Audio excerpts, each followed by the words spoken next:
বরজলায় গুলিকাণ্ডের ঘটনায় গ্রেপ্তার আরও এক অভিযুক্ত। ধৃত দ্বিতীয় ব্যক্তির নাম রাকেশ রায়। আগরতলা এনসিসি থানার পুলিশ রাকেশকে গ্রেপ্তার করে 3 দিনের পুলিশ রিমান্ড শেষ করে পুনরায় আদালতে তুলে। চাঞ্চল্যকর এই গুলিকাণ্ডে অপর অভিযুক্ত পিন্টু দেবনাথ বিচারাধীন অবস্থায় জেল হাজতে রয়েছে। রাজধানী আগরতলা শহরতলি বরজলা এলাকায় গুলিকাণ্ডের ঘটনায় ধৃত দ্বিতীয় ব্যক্তিকে পুলিশ রিমান্ড শেষে ফের আদালতে তুলল পুলিশ। গত 24শে জানুয়ারি বরজলা এলাকায় স্থায়ী বাসিন্দা শক্তিপদ পালকে নিজ বাড়িতে সাত সকালে গুলি করে প্রাণী মারার চেষ্টা করে দুই দুর্বৃত্ত। পরবর্তী সময়ে শক্তিপদ পাল দুজনের নাম দিয়ে এনসিসি থানায় লিখিত অভিযোগ দায়ের করে। আর এই অভিযোগের মূলে পুলিশ তদন্তে নেমে প্রথমে পিস্তল সহ পিন্টু দেবনাথ নামে একজনকে গ্রেপ্তার করে। কিন্তু অপর অভিযুক্ত রাকেশ রায় পলাতক থাকায় তাকে গ্রেপ্তার করা সম্ভব হয়নি। কিন্তু রাকেশকে জালে তুলতে প্রয়াস জারি রাখে এনসিসি থানার পুলিশ। এর মধ্যে পুলিশ রাকেশকে গ্রেপ্তার করতে সক্ষম হয়। তাকে গ্রেপ্তার করে রিমান্ড চেয়ে পুলিশ আদালতে তুললে বিচারপতি পুলিশের দাবি মেনে 3 দিনের রিমান্ড মঞ্জুর করে। আদালতের নির্দেশ মেনে রিমান্ড শেষ করে বৃহস্পতিবার ফের রাকেশকে আদালতে তুলে। এমনটাই জানালেন এনসিসি থানার ওসি সুশান্ত দেব।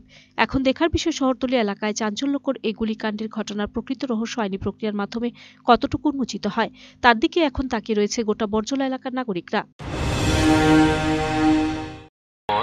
শক্তিপদ পাল নামে একজন লোক বরজলার, উনি একটা অভিযোগ করেছিলেন যে ওনার বাড়িতে ওদিনই সকালবেলা ভোরবেলাতে গুলি করেছিল, পিস্তল দিয়ে গুলি করেছিল ওনাকে প্রাণ হত্যার উদ্দেশ্যে। তো উনি দুজন একটা অভিযোগ করেছিলেন দুজনের নামে, একজন পিন্টু দেবনাথ, একজন রাকেশ রায়। তো ওদিনই আমরা যদিও ওই একটা পিস্তল উদ্ধার করি এবং একজনকে গ্রেপ্তার করেছিলাম, পিন্টু দেবনাথ।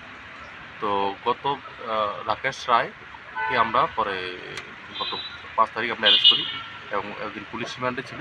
আজকে আমরা পুলিশ রিমান্ড শেষে ওকে মাননীয় আদালতে প্রেরণ করি। রাকেশ রায়কে আগে গ্রেপ্তার করা হয়নি কি? আগরতলাতে ছিল না, অন্য কোনো জায়গায় ছিল? অ্যাবসকন্ডিং ছিল। কতদিন ছিল এটা? ওই ঘটনার পর থেকে উনি অ্যাবসকন্ডিং ছিল। আচ্ছা। আর আজকে কি ওনাকে কোর্টে পাঠানো হয়েছে? আজকে কোর্টে পাঠানো হয়েছে।